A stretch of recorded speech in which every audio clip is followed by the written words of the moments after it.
मैंने ये पढ़ा, ईरान ने न्यूज़ बोली कि जो युआन में डील करेगा ऑयल में, उसका जहाज हम जाने देंगे, जो डॉलर में करेगा उसका जहाज नहीं जाने उसने देंगे। सबसे कमजोर कड़ी पे उसने चोट किया है अमेरिका के, और अमेरिका का डॉलर ही सबसे बड़ी कमजोरी है। और हमारी इंडिया, चाइना, ये ब्रिक्स मिलके अपनी जो करेंसी ला रहे हैं, ब्रिक्स करेंसी, अगर जिस दिन ये करेंसी इंप्लीमेंट हो गई तो ये करेंसी सबसे ज़्यादा डैमेज डालेगा अमेरिका को।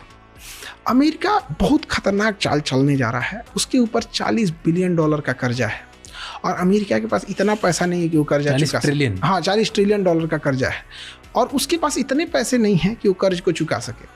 इसके लिए अमेरिका एक बहुत खतरनाक चाल चलने जा रहा है। अभी आप गौर करके देखेंगे कि इधर पिछले 2-4 सालों में क्रिप्टो की वैल्यू बड़ी डाउन हो रही है। कोई वैल्यू नहीं रह गई है क्रिप्टो का, बिटकॉइन का कोई वैल्यू नहीं है। तो अमेरिका उस सारे क्रिप्टोज को अपने पास स्टोर कर रहा है, एक पूरा उसका वो बना रहा है। अब वो क्रिप्टो को अपने जितना उसे चाहिए था उतना स्टोर कर लिया है।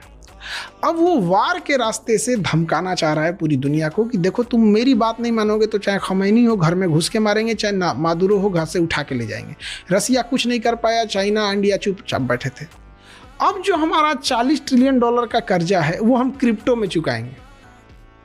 जैसे ये अनाउंस करेगा अमेरिका, तो देखिएगा ना, क्रिप्टो की वैल्यू बहुत बढ़ेगी। अब जब क्रिप्टो की वैल्यू बढ़ जाएगी तो कहेगा लो जाओ भैया, ये ले जाओ पैसा। अब जो क्रिप्टो में दे दिया वो पैसा, अब जैसे कर्जा चुका देगा, अब क्रिप्टो की वैल्यू डाउन करा देगा।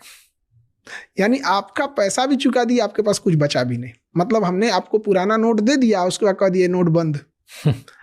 तो अमेरिका मेन यही है, इसीलिए वो काफी ब्रूटल एक्शन ले रहा है कि जब वो अपना कर्जा चुकाने क्रिप्टो में आएगा तो कोई बोल ना सके। इसलिए आप देखेंगे कि इसी युद्ध के दौरान लगभग $400 मिलियन से ऊपर, लगभग $800 बिलियन के आसपास